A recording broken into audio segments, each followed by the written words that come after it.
Good morning, ladies and gentlemen, and welcome to the Lunch and Learn for February here at the Harmon Museum. I'm John Zimkus. I am the Education Director and Historian here. Before we eat and before we have our speaker, a little commercial as to what's going on here. First off, I will point out that we have a fantastic display of Lincoln memorabilia with us. The vast majority comes from Bob Bokenschultz, who is a patron and a member of the Warren County Historical Society. This is part of his private collection. Some of them are artifacts after the president's assassination. Some of them are actually artifacts from the time, newspapers pointing out that what happened just recently. This over here is part of our own collection here at the Harmon. It is a shawl which did belong to Mary Todd Lincoln. While she was still alive, she became financially destitute, and many of her personal items were sold, and this was bought by a gentleman from Morrow, Ohio, for his wife, and it handed down through the family for generations, and eventually became part of our collection way back in 1946. So some of the things going on at the Historical Society here. On Sunday, March 15th, we are beginning our Music at the Museum series. We actually had one take place. And there are a series of 5 concerts. They're only $15 a concert.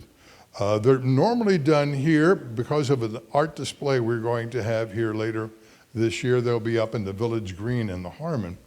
But the largest one, and perhaps the most impressive one, will be Sunday, March 15th at the Lebanon Performance Center, which is on Miller Road, the old auditorium for what was once Lebanon High School in that neck of the woods. It'll be a combination concert of the Mason Symphony Orchestra and the Springboro Wind Symphony. It will be fantastic. And for only $15, you get to see that. Now, there are still, counting that one, 4 more concerts of the 5 for the series, and you can get the series tickets for $50, so which is still quite a bargain. The next one after that will be a cello and violin. It'll be April 19th, Gibson's Duo. That'll be at the Harmon, which that'll be on a Thursday night, April 9th. Now, the Saturday, the 21st of March, we will have Black Bag Bingo, a very popular event we have here as a fundraiser. Here in this facility on April 1st, we will have our folk art exhibit. Its official title is Folk Art, Self-Taught Artists, Self-Told Stories. It'll be one of the largest folk art displays in this part of the country for a number of years. We will have some 40 nationally known artists display their things. We will also have 40 very early pieces coming from Warren County and our very own collection. Folk art is somebody who has the desire to create but may not necessarily have the training. We do have, and you can see it if you go into the Harmon, a folk art display, but what is going to be in this room from April 1st to June 14th will be several times larger than that. And there will be a separate charge to see this exhibit. So if you are a member of the Historical Society, you get to go to the museum free, but coming up to see this, there'll be a special charge of $10 for that. A catalog is being prepared, showing and talking about all the different pieces of art which will be here. It is something we're very privileged and very proud to be part of. As far as lunch and learns go, we have some very interesting ones coming up in the future. On Wednesday, March 18th, we have the history of the Warren County Canal. David Newhart from the Ohio Canal Society will be our speaker. Many people don't know there was a Warren County Canal. It was a feeder canal. It left out of Middletown near the Amanda area, went south,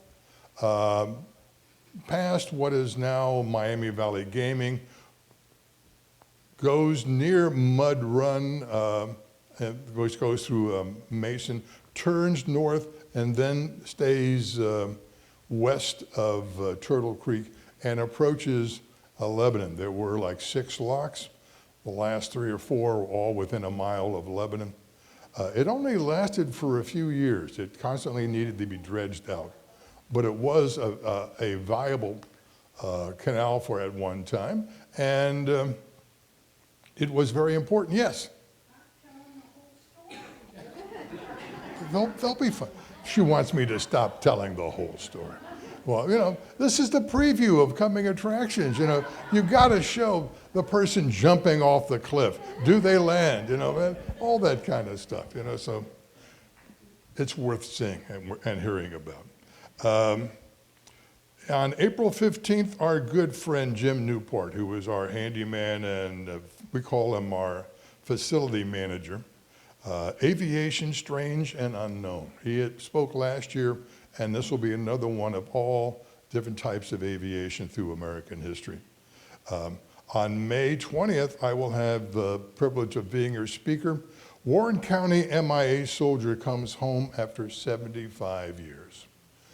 Just recently, Edwin Martin, who was a Korean War soldier, was killed, but his body, his remains were not identified until about a year and a half ago.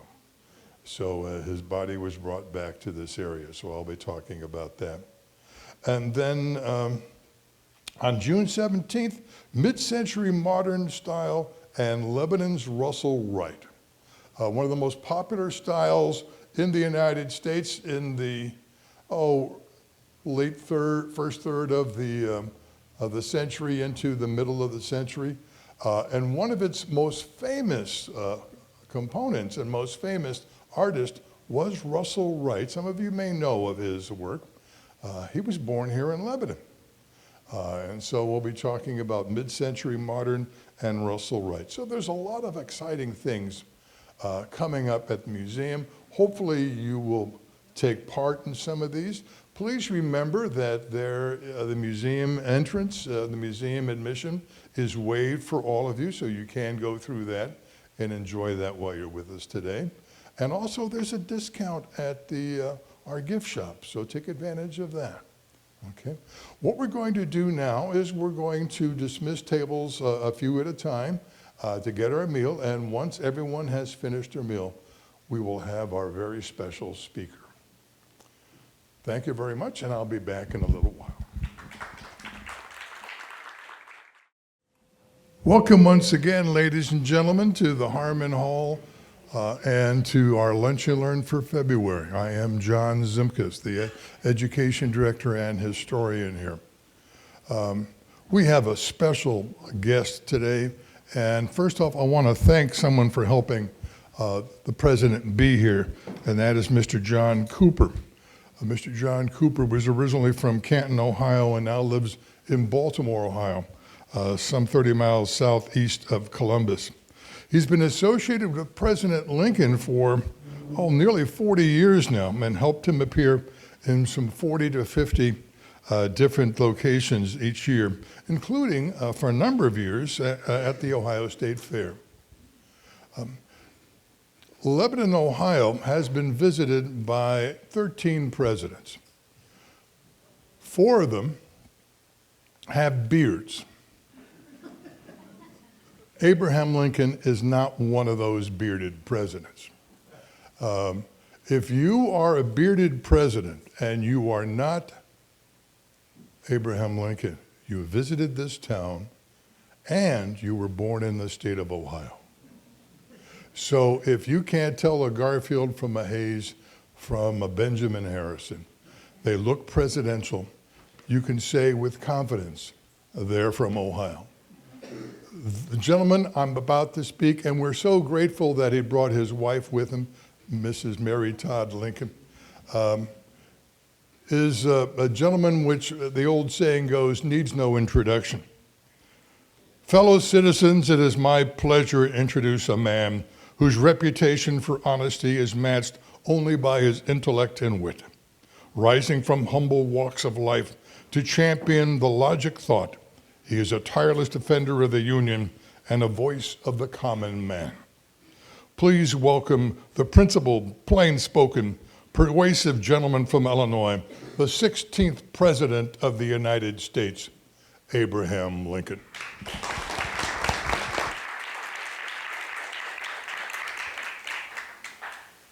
He mentioned the common man, reminding me of something I used to say, and that is that God must have liked common men because he made so many of them. I come up here wearing my stovepipe hat because I'm known for wearing a stovepipe hat, and so I want to make sure you recognize me, but a gentleman doesn't wear a hat indoors, so I will remove it while I speak. But it always concerns me when I remove my hat. I remember what happened at a reception. We hadn't opened the doors yet, and we were getting prepared to let the public in, and I couldn't find a place for my hat. I finally saw a chair back against the wall, and I set my hat in that chair, and I got in the receiving line, and we opened the doors, and I'm shaking hands and conversing with people for some considerable period of time. And a lady came by. She must have grown weary, and she looked for a place to repose, and she chose that same chair but failed to notice it was already occupied by my stovepipe hat. Well, I heard the sickening crunch of my hat being flattened, and I turned around just as she arose in an embarrassed state, and I said to her, "Madam, I could have told you my hat wouldn't fit you before you tried it on." Bearing that in mind, I think I'm going to remove my hat to maybe a safer location so history doesn't repeat itself. Before I get any further, I want to reintroduce my lovely wife, Mary, here. And I hate to do this, John, to correct you there, but after she married me, she was strictly Mary Lincoln. She basically dropped a Todd, okay? And yet history books always call her Mary Todd Lincoln, but she went by Mary Lincoln for the next 22 some years. We've been trying to get that misconception corrected, but we're not doing very well at it. One person at a time. Well, greetings to everyone here in Lebanon, Ohio at the Harmon Museum. It's my pleasure to spend some time this afternoon with you. I have spoken in Ohio before. In September 1859, I campaigned in Cincinnati, Dayton, and Columbus on behalf of William Dennison, who would go on to win the governor's race that year. I would return in February 1861 when my inauguration train came all the way through Ohio, and I made multiple stops to give little speeches in towns all along the way. But especially we stopped in Columbus, Ohio, where I addressed your state legislature in what was then your brand new state house, just finished in 1861, and I was perhaps the first major guest speaker at that new state house. Ohio's been very good to me and my administration, particularly in the prosecution of this war with the southern states. After South Carolina fired on Fort Sumter, South Carolina on April 12th of 1861, I sent requests to all the loyal states for 75,000 troops to defend the Union. I sent a request to your Governor Dennison for 10,000 troops from Ohio, and within 2 weeks, Governor Dennison had mustered 12,000 good Ohio boys. And when Kentucky stated they would send no troops to fight against the South, Governor Dennison sent me a message Ohio would immediately raise more troops to cover Kentucky's quota. Throughout the duration of the war, your state of Ohio provided more than 300,000 men to the Union Army, the third largest amount of any of the northern states. But more important among those were some of our top generals, including General Ulysses Grant from Point Pleasant, Ohio, General William Tecumseh Sherman from Lancaster, Ohio, and General Phil Sheridan from Somerset, Ohio. Today I should like to share with you a short biography of my life, beginning with my time as a little boy in Kentucky to a teenager in southern Indiana to an adult in the state of Illinois, where from the state from which I was elected president. I will conclude with some true remarks about the war and some words from Gettysburg, Pennsylvania. When I am done, if John allows me, I'd like to take a few questions from all of you. So if you have something in mind, try to remember it. And along the way, I'll have a couple more anecdotes, and that's where we'll begin. When I worked as a lawyer in Springfield, Illinois, I usually walked the 6 blocks from my home at 8th and Jackson to my law office every day. And on some occasions, I would take my 2 youngest sons, Willie and Tad, with me to the office. Well, one day I was returning home, and I was pulling Willie, then 5, and Tad, not quite 3, behind me in a wagon, and I was reading a book as I customarily did. Well, I became so absorbed in that book that somewhere on that journey home, I failed to notice that Willie helped Tad fall out of the wagon. Well, I arrived through the gate, pulling a Tadless wagon, and there on the porch stoop was my lovely wife, Mary, and she happened to be holding her frying pan, and she took one look at that wagon, and she shrieked, "Where's Tad?" Well, I looked around, no Tad. I peered up the street, and there a couple of blocks away came Tad, trudging along on his little legs. Well, Mary proceeded to chase me up the street and waving that frying pan for all the neighbors to see. But fortunately, my legs were long enough, I was swift enough, I quickly got to Tad, I gathered him up, I hurried home with him, where she continued to reproach me and finally said, "How could you not notice that Tad had fallen out of the wagon?" Please stop exaggerating. I smiled as sweetly as I could towards her, and I said, "Well, Mary, I reckon that wagon did feel just a tad light." Some days I still feel when that frying pan hit my head. Well, folks, I was born in Hodgenville, Kentucky on February 12th of 1809, and I was born in a one-room log cabin. It measured about 16 feet by 20 feet. That's all the bigger it was. My father, Thomas Lincoln, was a farmer, but he was not a poor farmer according to the economic conditions of those times in rural backwoods Kentucky. If you go to Hardin County, Kentucky, where I was born, and check the financial records from the early 1800s, you'll discover Thomas Lincoln ranked in the upper 25% of about 100 residents at the time in terms of his net wealth and assets. Now, my father raised me to be a farmer. He taught me to work hard, but he could never teach me to love hard work. Perhaps that's why later in life I chose instead to become a lawyer. At various times in Kentucky, my father owned 3 different farms, including one of nearly 600 acres, but he constantly had trouble gaining clean land titles to his properties and was constantly being called into court to defend them. He grew tired of this. He also abhorred slavery, despite the fact that Kentucky was a slave state. He thought it was unfair that he had to compete in the farm market with farmers and plantation owners that employed slave labor. So finally in 1816, when I was 7 years old, he decided to leave the slave state of Kentucky for good. We would move north across the Ohio River and settle in the new free state of Indiana in the southern portion near a place called Little Pigeon Creek. Here at Little Pigeon Creek, I would grow from a young boy to a young man. Here also my dear angel mother, Nancy Hanks Lincoln, would contract a milk sickness by drinking tainted milk from a cow that had eaten poisonous weeds, and sadly in just a few days she would pass away. I was just 9 years old at the time. As she lay dying, she called me to her bedside and said to me, "Abraham, I am dying.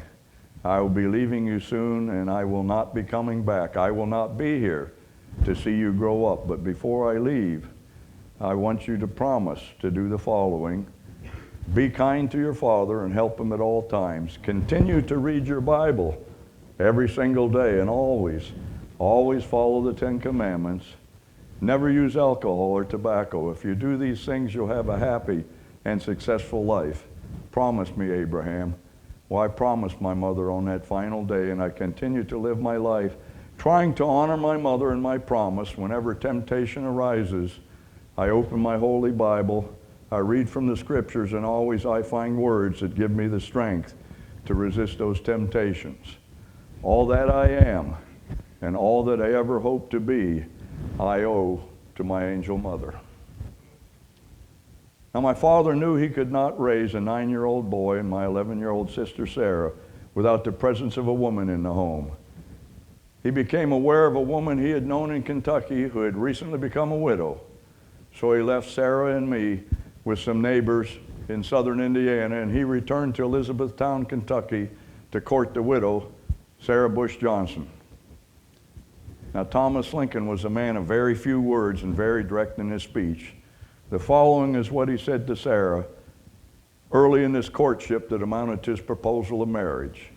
Now, Sarah, you know the only reason I have for coming back here to Kentucky is make you my wife. Now, you knowed me since I was a boy, and I knew you since you was a girl.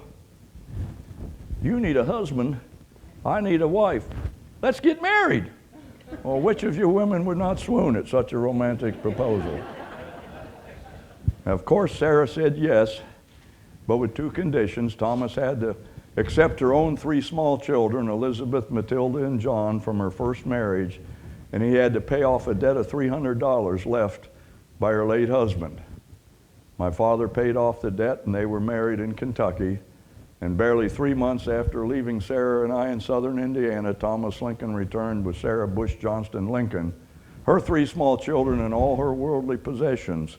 And I received a new earthly mother who would be my staunch supporter and defender in my efforts to educate myself by reading. And my new stepmother brought with her about a dozen books, which to me was a veritable treasure trove. We would remain at Little Pigeon Creek for 14 years. But in 1830, my father decided to move again, this time north and a little bit west, and we would settle now in the brand new frontier state of Illinois, just outside Decatur. Now, I had just turned 21 years of age, the age at which my legal obligation to my father had ended, but I agreed to stay with him for one more year, help him clear his fields, and establish his homestead. But the very next year, at the age of 22, I left my father's home for good, moved a little further west, and settled in the small Illinois frontier town of New Salem, just west of Springfield, along the Sangamon River. Here I would try my hand at a number of different jobs. Here also I would determine I might be the ugliest man on the face of the earth. An opinion I discovered was shared by others, including one day when I was riding my horse along a narrow wooded path and I encountered a young woman approaching from the opposite direction. I reined my horse to the side of the path to allow her to pass, but as she approached, she gradually slowed till she stopped directly in front of me and said, "Sir, you are the ugliest man I've ever seen." Well, being a gentleman, I politely tipped my cap and I replied, "Madam, that may well be true, but the fact is, I can't help it." She then continued to pass by, but as she drew directly beside me, she turned in my direction with one final comment. "Perhaps, sir, you can't help it, but at least you should have the courtesy to stay at home." Back in New Salem, I did try those different jobs. I was a storekeeper and later owner of the general store. I was a surveyor and a hired farm laborer. I was even a postmaster of New Salem, but what soon attracted my attention was the field of politics. In 1832, at the young age of 23, I decided to run for the Illinois House of Representatives.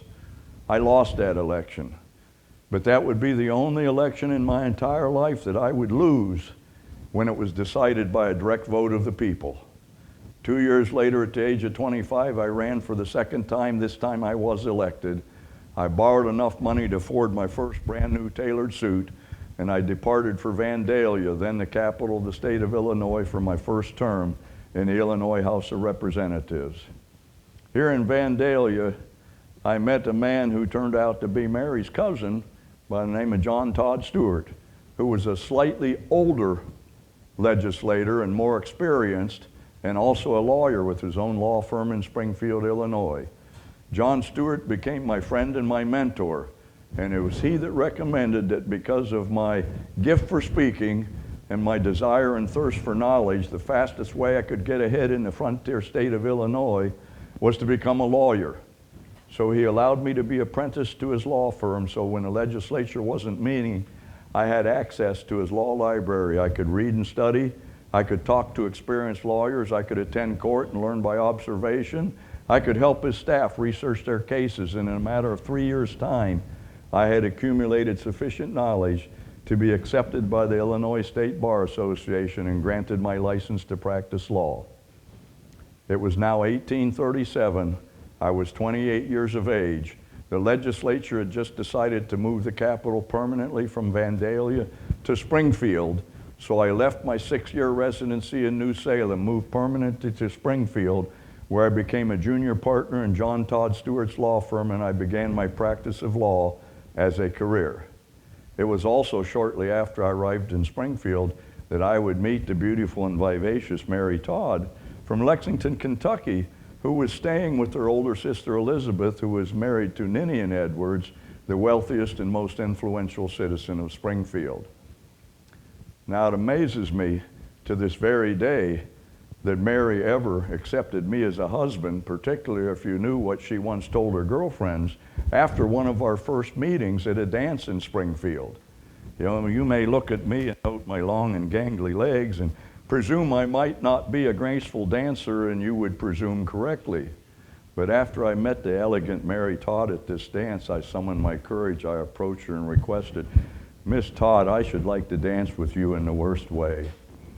Well, after we had been done dancing, I heard later she gathered all her girlfriends around, told them exactly what I requested, and then laughingly remarked, "That's just how Mr. Lincoln danced, in the worst way." You know, the ladies wear those nice big hoop skirts, but despite that impediment, I somehow managed to place my big feet on top of her toes repeatedly throughout the duration of that dance. This kind of indicates that my experiences aren't always very successful with women. You may have heard that many men are made fools of by women, but such is not the case with me. In all instances, I most emphatically maintain I've been capable of making a fool of myself. She will tell you some other occasions. I'd like to digress just a moment and share a few statements I have made that indicate my political and personal philosophies, beginning with one on the issue of slavery we should always remember. We cannot be free men if this is by our national choice to be a land of slavery. Those who deny freedom to others deserve it not for themselves, and under the rule of God cannot long maintain it. I have never said anything but what I'm willing to live by, and if it be the grace of Almighty God, to die by. I've been told I'm too kind to my enemies when I should destroy my enemies. But let me ask all of you, do I not destroy my enemy when I make him my friend? Many people complain because the rose bush has thorns. But me, I like to rejoice because the thorn bush has roses. Think about that. Be honest with others and be true to yourself. Stand on your principles regardless of popularity or public opinion. Throughout most of my presidency, I was very unpopular due to the war's drain on the country and the desire to end slavery. It was only after General William Tecumseh Sherman captured Atlanta in September 1864 that my popularity began to rise again. I cannot predict how history will one day remember me, but through it all, history must record that I have been true to my own convictions. But I have to confess, there was one day I did not stay true to a commitment, and that was January 1st of 1841, the first day that I was scheduled to wed Mary Todd in Springfield. I awoke that morning with the dread fear of the commitment of marriage, and I couldn't go through with the ceremony. I wrote a letter to Mary. I gave it to my best friend and roommate, Joshua Speed, and asked him to take it to Mary. He took that letter, tore it into pieces, threw it in a waste can, and said, "Abraham, if you're going to back out of your commitment to wed Mary, you need to go and tell her face to face." But I didn't have the courage to face Mary that day. I simply didn't show up, literally leaving her waiting at the altar. Well, Mary would leave Springfield, go back to her family's home in Lexington. But about a year later, she returned to Springfield to live again with her sister Elizabeth, and somehow we rekindled the courtship, but this time in secret because her sister had a deep personal dislike of me at that time, and rightfully so. Well, one morning we were conversing in a friend's parlor, and I said to her, "Mary, I think we should get married." Well, she looked at me incredulously and said, "Are you serious this time?" And I said, "Mary, I am certain." So she concluded, if that's the case, we're going to get married tonight. She wasn't going to give me the chance to wake up again with the dread fear of the commitment of marriage. So we went to the Justice of the Peace, asked if he'd be available to perform the ceremony. He agreed to do so. And Mary went back to tell her sister Elizabeth. I'd kind of like to have heard that conversation. Well, Elizabeth, so I am told, after reciting a few choice and unrepeatable epithets about my character, then told Mary if she insisted on marrying that no-good bum Abraham Lincoln, it wasn't going to be at the Justice of the Peace. We're going to bring in a minister and we're going to hold it here in the Edwards Mansion, the finest home in all of Springfield. So that evening of November 4th, 1842, Mary Todd and I were finally united in holy matrimony in the parlor of the Edwards home in the company of a few of our closest personal friends. Someone asked my happiest day. Now you have it. In fact, I'll tell you something. A few weeks before my death, I'm kind of extemporizing, but I think I need to tell this. We had a reception in the president's home, and I was talking to some congressmen, and Mary was about 50 feet away talking to her ladies. I'm not even sure if she knew I said this, but I said to those congressmen, pointed to Mary, I said, "There's a little lady that 20-some years ago I fell so hopelessly in love with, and I have never fallen out."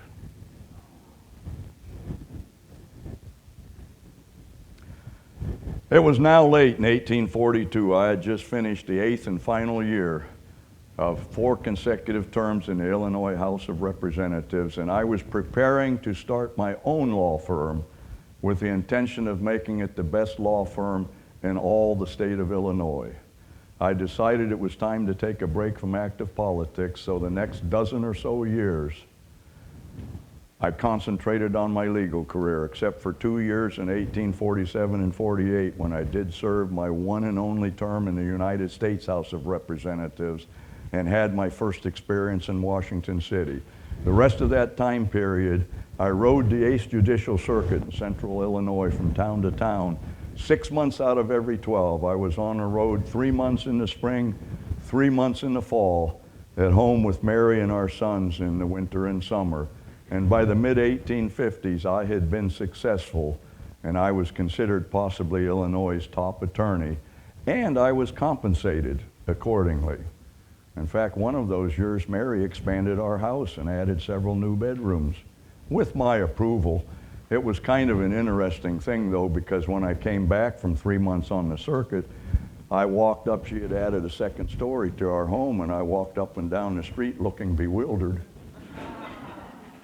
And the neighbor said, "Mr. Lincoln, what's the matter?" I said, "I thought I lived on this street, but I can't recognize my house." It was kind of a prank on Mary. I doubt she was very pleased with that because everyone thought she had done the remodel without my knowledge while I was gone. But I will confess, she and I talked about it and I agreed with that.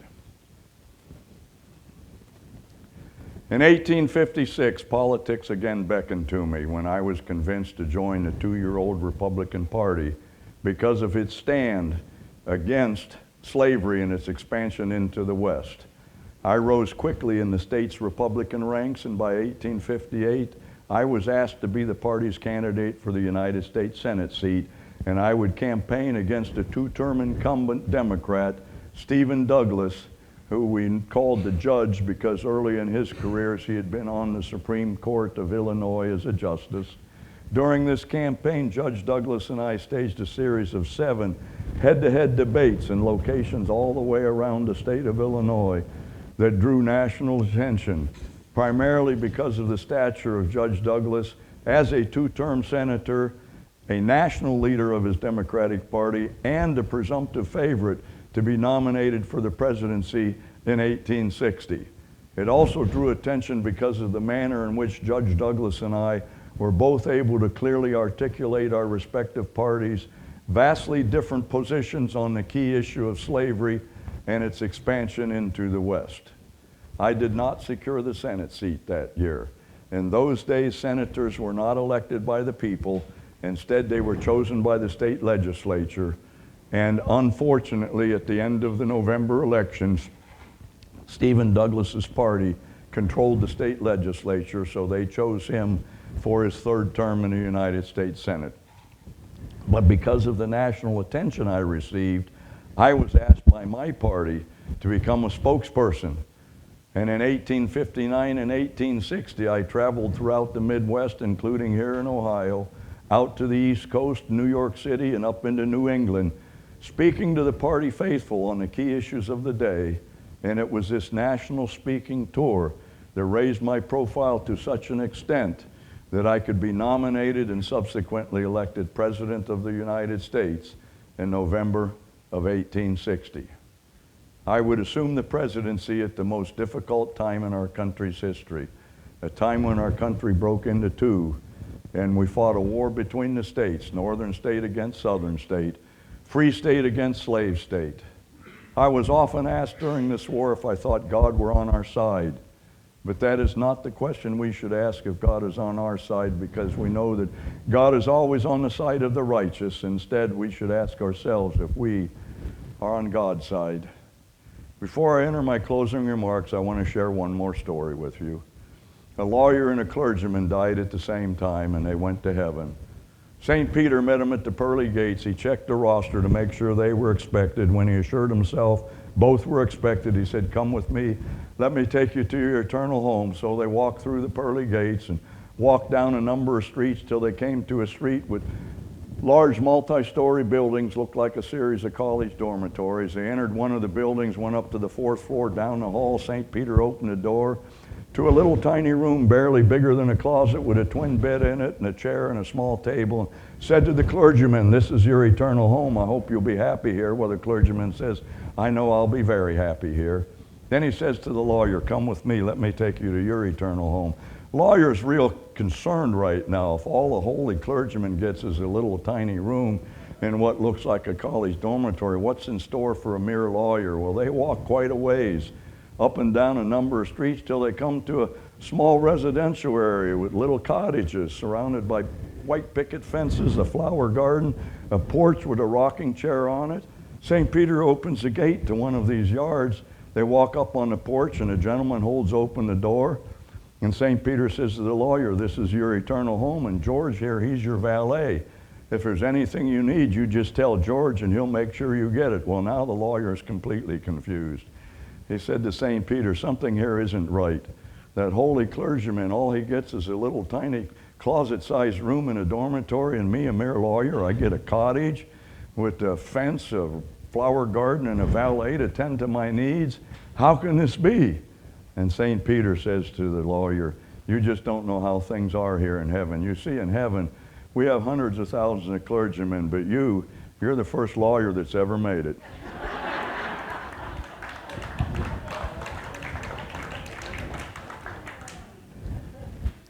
In the middle of this terrible war, two of our greatest armies would meet in battle on some fields in and around the tiny central Pennsylvania town of Gettysburg, in a battle that would determine the course of the final 2 years of the war. For 3 days, from July 1st to the 3rd of 1863, 90,000 Union soldiers in the Army of the Potomac under General George Gordon Meade would battle with 80,000 rebel soldiers in the Army of Northern Virginia under General Robert E. Lee, and a couple dozen engagements on those fields in and around Gettysburg. After 3 days of bloody and intense fighting, more than 8,000 men lay dead on the battlefield. 23,000 had been wounded, another 20,000 had been captured or were missing in action.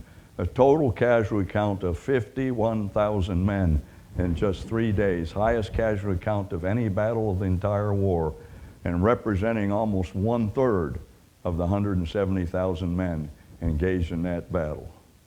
Thoroughly exhausted, General Robert E. Lee and his Army in Northern Virginia, early on the morning of July 4th, began their retreat from Gettysburg back towards Virginia, ceding the battlefield and the victory to the Union Army. The significance of that event is that even though the war dragged on for almost 2 more years, no major army, including the Army of Northern Virginia, and there were at least 6 such armies fighting throughout the South, none of them would ever again mount a significant offensive campaign Instead, for the last 2 years of the war, each one of them would be constantly pursued by various Union armies until beginning April 9th, 1865, when Robert E. Lee became the first general to surrender his entire army, the Army of Northern Virginia, to General Ulysses Grant at Appomattox Courthouse.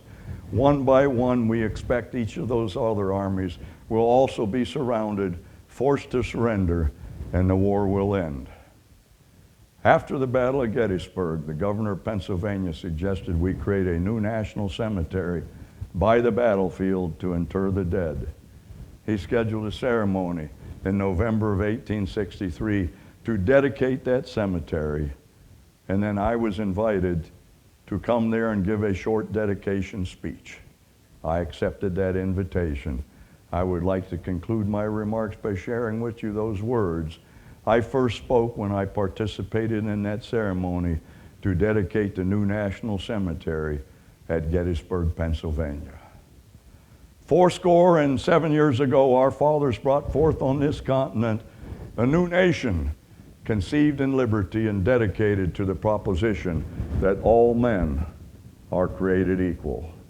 Now we're engaged in a great civil war, testing whether that nation or any nation so conceived and so dedicated can long endure. We are met on a great battlefield of that war.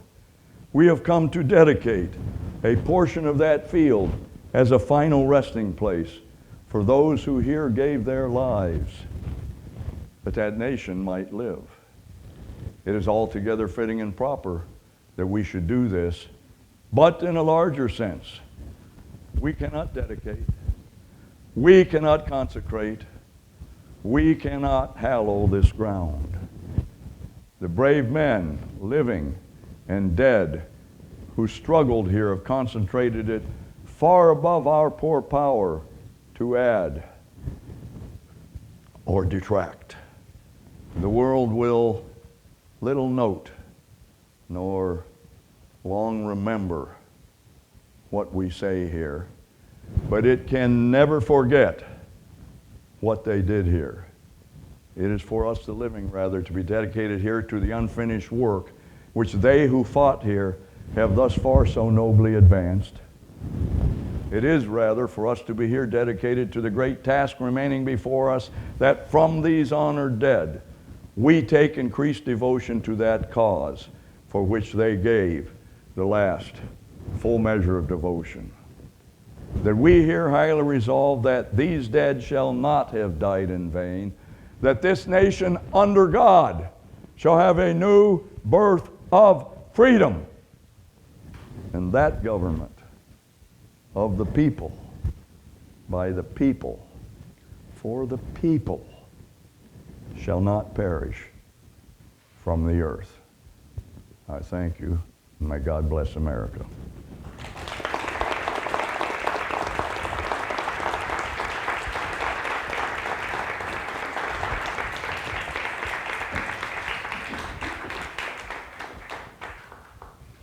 Do we have time for a question or two? Or? Yes, we do, Mr. President. Does anybody have a question for the President? Yes, sir. I wonder why what were the factors that made it take so long for the generals leading the armies to get changed out to the more successful generals that we had later? Why did they take so long finding successful generals? What was going on here? Two reasons. Biggest reason was my own inexperience. I had very little military experience, having served 5 months as a volunteer in the militia in 1832 in the Black Hawk War in Illinois, in which I engaged in no battles.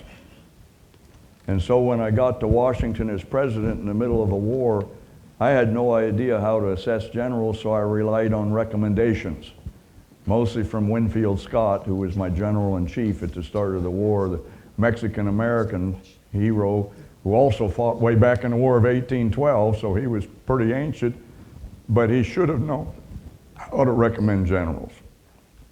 Biggest mistake I made, but you can only know that in hindsight, was sticking with General McClellan for almost a year and a half, because it turned out he didn't want to fight.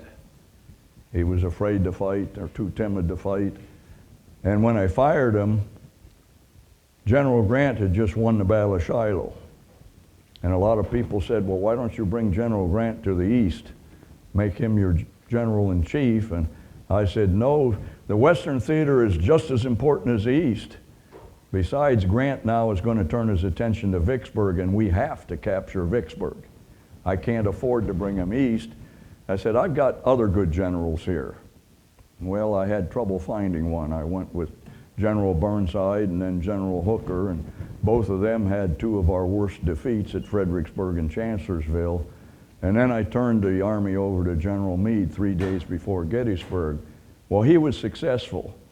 And what people don't know, he would remain General of the Army of the Potomac for the rest of the war. When I finally did bring General Grant to the east, he became General Meade's superior, but he was also the superior of the armies in the west and the armies in every other place. He was commanding all of them, but he traveled with General Meade, but General Meade was still the field general of the Army of the Potomac, so he had done a good enough job. I didn't get rid of him. But I finally found comfortable bringing General Grant east when General William Tecumseh Sherman rose to prominence out west as Grant's right-hand man at Vicksburg, and then traveling with Grant to Chattanooga to help him relieve the siege of Chattanooga. And I said, I think I have Grant's replacement out west, and so we promoted General Sherman to commander of the Army of the West, and that's when he started his march across Georgia and would eventually capture Atlanta. And Grant came east to coordinate all ours, but that's what took so long. It's a long learning curve. And you know, a lot of presidents before me had been generals or had been in the military, but not me. I had no real experience. Well, our place mentions the Vice President, Hamlin. Yes, sir? I knew about Andrew Johnson. So what were the Vice President's roles and how did they pick Johnson? Okay. Well, let me start with Hamlin. Okay, he was my first Vice President. He and I never even met till after we were elected. And then he came out to Springfield to meet me so I would know him before I went to Washington. He was selected on the ticket. He was from Maine. He was an Easterner, a prominent politician, and the party selected him to balance the ticket. They had this backwoodsman coming in as a presidential candidate, so they got a cultured Easterner. Now, once the war began, Hannibal Hamlin left Washington and returned to Maine, where he remained for almost the entire duration of my presidency and his vice presidency, mostly serving as a volunteer cook in training stations for Union soldiers from Maine. So in 1864, the core Republican Party did not want to nominate me. They were going to place John Fremont back on the ballot with the title Republican candidate. The Democrats nominated George McClellan, my failed general, and they established a platform that said if McClellan were elected his first day as president, he would recognize the independence of the South in order to immediately end the war, thereby permanently severing this nation into two. Well, that didn't sit well with a lot of Democrats as well as Republicans. There were plenty of Democrats that wanted us to proceed with the war to a successful conclusion to reunite the nation.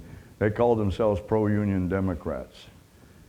A lot of soldiers were aghast. They said, we've been fighting and bleeding and dying for 3 years, and now the Democratic Party is going to throw all our effort away. I would eventually win 70% of the soldier vote in 1864. But anyway, these pro-Union Democrats favored another term for me, so they basically bolted their party, got hold of the Republicans who still wanted to renominate me, held their own convention in Baltimore, and decided to call themselves the National Union Party. And they nominated me for my second term and asked me who I wanted for my vice president. I'm the one who picked Andrew Johnson. Andrew Johnson was a friend of mine from my term in Washington in 1847 and 48. He was also in the House of Representatives. Later he would be a senator. But Andrew Johnson and I met on one of my first days, and I said, "Hi, I'm Abraham Lincoln from Springfield, Illinois." He says, "Hi, I'm Andy Johnson from Greenville, Tennessee." I said, "Greenville, Tennessee? My great-uncle Mordecai lives in Greenville, Tennessee. Do you know him?" And Andy Johnson said, "Do I know him? He's the justice of the peace that performed a marriage ceremony for my wife and I." So we hit it off and we became friends. Well, Andy Johnson was from a seceded state, Tennessee, which is strange how he got on the ticket in 1864, but he was the only congressman from a state that seceded who professed loyalty to the Union. He did not immediately resign from Congress, and he remained loyal to the Union. As a result, in 1862, in the summer when we captured Nashville, I made him military governor of the state of Tennessee. And he was living in Nashville in 1864 when he got a note that he's been asked to be on the ticket of the National Union Party with Abraham Lincoln as vice president. So what we had was a Northern Republican and a Southern Democrat. And I forgot to mention, Andy Johnson was a Democrat. So we had a Northern Republican, Southern Democrat running for president and vice president on a ticket of the National Union Party. I thought this was a sign to the nation, if we were elected, would be an administration of reconciliation, North and South, Democrat and Republican. And then in September 1st, 1864, Sherman captures Atlanta, and suddenly I'm popular. And it soon was apparent that I'd be easily reelected. John Fremont told the rest of the Republicans, "I'm dropping out of the race. I'm not going to run against President Lincoln." So now the rest of the Republican Party had no candidate, so they endorsed the ticket of the National Union Party and claimed me as the Republican candidate as well. But officially, I was elected representing the banner of the National Union Party, making me the only man to be elected to the presidency twice, each time under a different political banner. What was your thought process leading up to the Emancipation Proclamation? Okay, my thought process leading up to the Emancipation Proclamation. You guys ask questions that I can't answer by saying yes or no. From the moment the war started, I had many advisors said emancipate the slaves. Constitution gives the president no authority over slavery, nor does it give the federal government any authority. It's a states' rights issue, exactly what the South said. And I agreed with them before they started seceding. I said, "I'm not going to touch your slavery, stay in the Union." That didn't matter. They were still worried that I was going to take away their slavery. Okay, I now told you I had no authority. How could I emancipate them with the Emancipation Proclamation? Well, as the war proceeded, I was thinking of ways to really hit the South hard. The Constitution does allow the president broad war powers. It says the president can take any action he deems necessary to diminish the capability of an enemy waging war against the federal government. So I decided to use that power and attack the economy of the South by threatening to take away their slaves. Now, the Emancipation Proclamation, as written, only freed slaves in states in active rebellion. Did nothing about slavery in the border states of Missouri, Kentucky, Maryland, and Delaware, because they were not in rebellion. I had no war powers against those states. I had, again, no authority against slavery in those states. It also exempted Tennessee. Original draft had Tennessee listed as slaves being freed, but Andy Johnson, the man I talked about, wrote to me and said, "Mr. President, if you take away slavery in Tennessee, I will not be able to govern the state."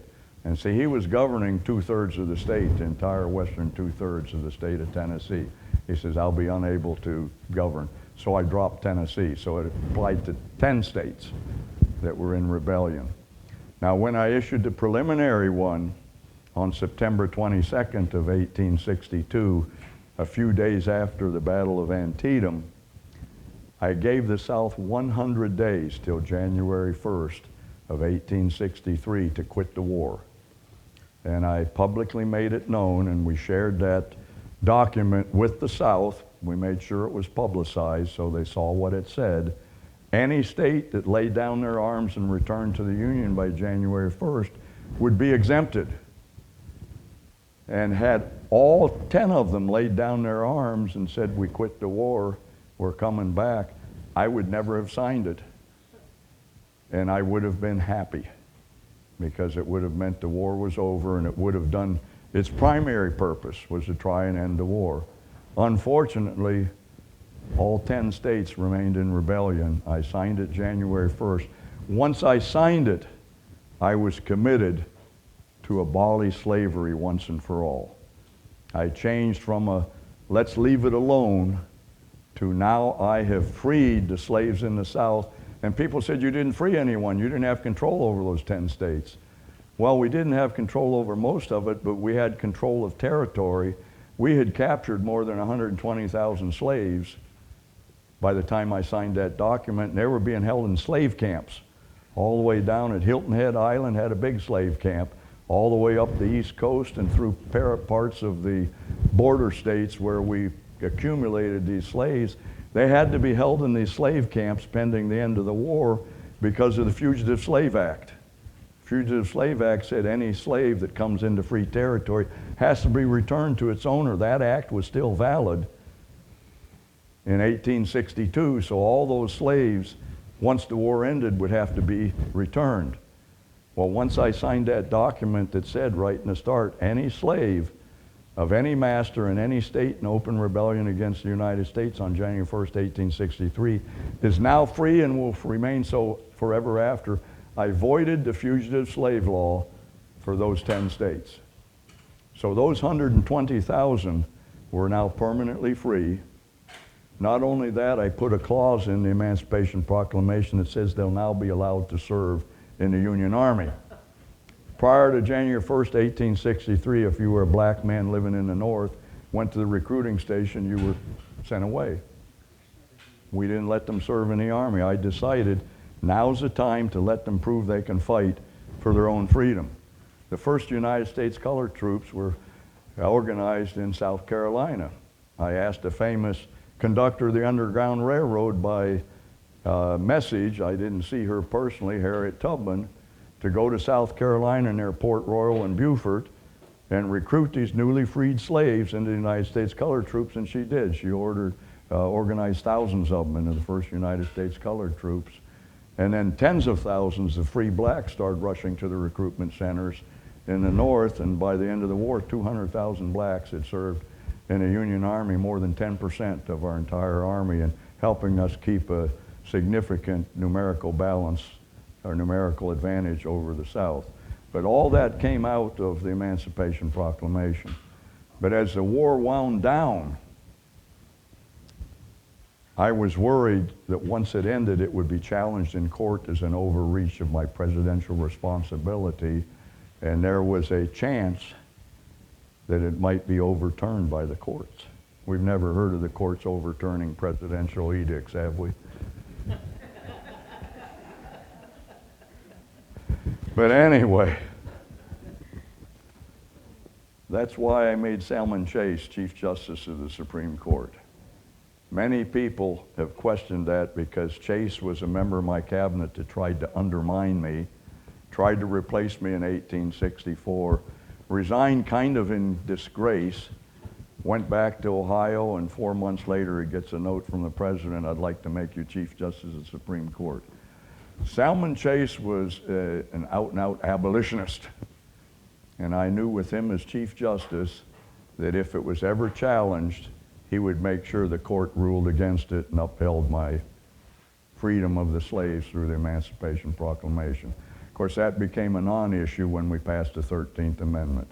That's the other reason I worked so hard to pass it by buying votes.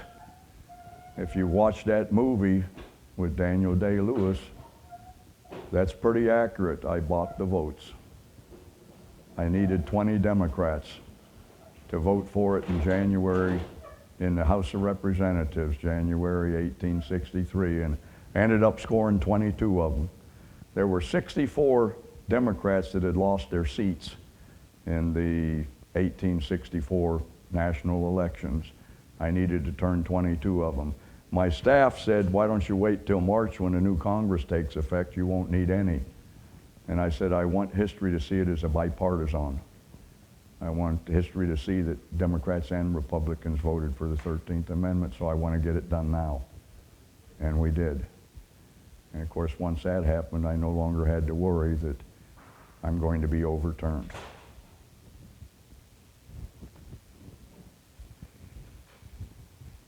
Any other questions? My daughter has college in Greenville, Tennessee. Did you know Andrew Jackson? He's not from Greenville, Tennessee. He's from Nashville. Andrew Johnson from Greenville, Tennessee. Okay. I mentioned that when I was Yeah. talking about picking him, and that's where my uncle, great-uncle Mordecai, my grandfather's brother. Not a man I ever met, but I knew he lived there Yeah, because everything's named him. after Andrew Johnson. Except for the hotel. It's called the John Hunt Morgan Hotel. It's Yeah. named after the Confederate general who was killed on that spot. And there's still a,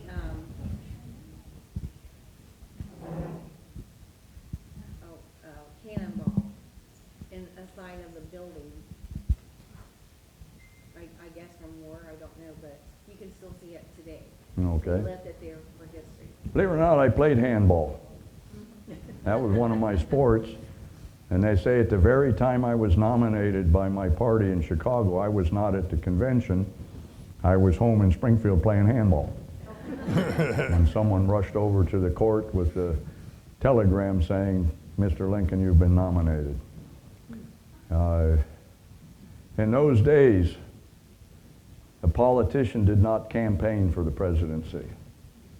The only office that people did not campaign for, it was considered undignified. They said the presidency, office of presidency, was too dignified to campaign for. It said, man does not seek the office of presidency, the presidency seeks the man. So I did not attend the convention, even though it was held in Chicago. I did not make a single speech once I was nominated. I never left Springfield. Instead, in those days, representatives of your party campaigned in their home states and areas on behalf of their party's ticket, and the presidential candidates stayed in the background. I wrote a lot of letters. That was about the extent of it. Well, thank you very much, Mr. Okay, President. John, thanks for having me Fantastic. here.